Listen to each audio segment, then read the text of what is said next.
Hi, I'm Julien, Executive Sous Chef at the InterContinental Sydney. Hi, I'm Thomas Palmer. I'm the Executive Chef at InterContinental Sydney.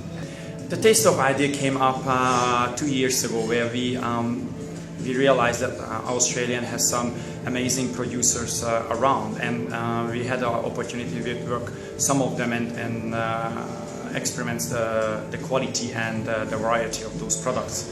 For example, if we're talking cheese, we're talking about Pengana cheddar. We're talking about l'artisan cheese that is in South in Melbourne. We're talking about Oligot La Luna in Melbourne as well. Locally, we're using some vegetable from Grimace Farm. We're using the best honey in Blue Mountain. We're using Pepe Saya butter.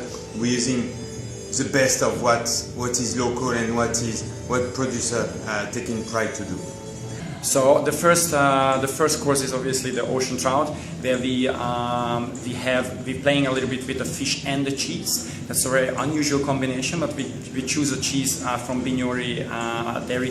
They are very light, very settled in flavor, and this very nicely goes with the fish and the sourness of the product, as well incorporating the herbs and the spices. Gonna create a all-rounding experience. The second dish is Janet goat cheese milk pudding, Janet goat milk pudding, sorry. So pretty much we're having in a glass jar, in a very authentic way, we'll be serving a goat milk pudding. So very unusual with some turnip. So the turnip is beautiful at the moment, and pretty much we have caramelized the turnip, so to bring a little bit of sweetness to this bitter vegetable. We also have some porcini soy, and we also have some pine needles. So a little bit unusual, I would say, but quite interesting in terms of texture. And once again, we roll it in a little bit of honey to have it a little bit sweeter, as well as a little bit of salt, so that's becoming a nice texture, very salty crackle to the dish. For a main, we thought do something simple, but obviously using all those ingredients what's around in Australia right now, and is in the season, and I guess in top in quality. So for a main, we choose a simple chicken, where we took pumpkin, which is best in season, and nicely roasted it with some honey, some Melforce honey. Also, we pair it with some chestnuts, where we baked in the oven, worked it into a puree, and the nuttiness and the earthiness of the chestnuts is very well comprehends the sweetness and the settledness of the chicken. As well as we paired it off with some mushroom. Mushroom is beautiful this time of the year, and we had the opportunity to tap into the most, I guess, the better quality pine mushroom, where we sauteed very nicely in pepper saya butter, caramelized it through the process, and enhancing the flavors of the chicken, obviously. And we're finishing up with the cheddar espuma to really bring out the big notes of the cheddar. The fourth course is one of my favorite, I have to say.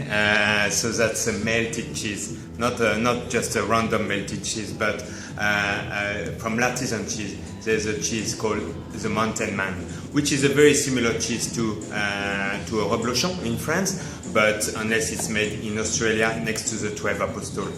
So we pretty much baking the cheese very slowly until you get to a very melty temperature, and we're serving it with some caramelized fig, some walnut bread, and some walnut soil as well. So a very good combination, very melty, cheesy. The cheese as you would expect it, with the smell as well that is coming through into the room. It's going to be very nice. And for a final, the final course, we choose cheese again. We thought that we would like to really make a note on the cheese in this product. And usually on a cheese tasting or a cheese menu, you would expect some heavy cheeses coming through. But for the last course, we choose a brie custard, where we took a brie and work it into a physical custard. We paired it up some settled brie, paired up some beautiful hello vanilla. We paired up some beautiful brown sugar and created a custard that sits on a caramelized apple, and with a beautiful, nice caramelized brioche on the side, where the buttery flavor and obviously the cheese and the sweetness have a beautiful, nice combination, and obviously the crunchiness coming through also. A great salt and sweet dish, I would say. Yeah.